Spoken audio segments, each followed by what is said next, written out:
You ask Tiger to calculate. This deals with finding the midpoint between 2 points.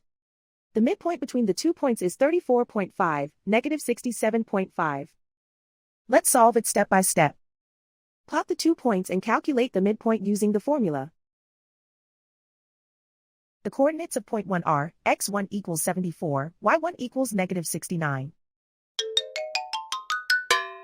The coordinates of point 2 are, x2 equals negative 5, y2 equals negative 66. PM represents the midpoint of the 2 points.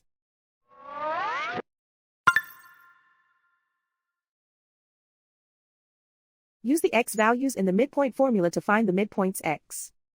x1 equals 74. x2 equals negative 5. Simplify the arithmetic.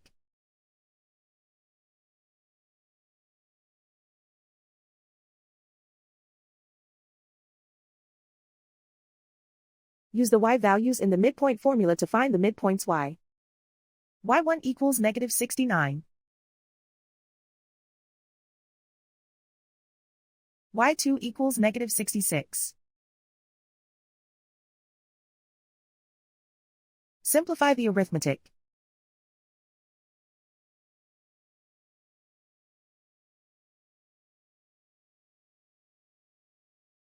And so, the midpoint is 34.5, negative 67.5.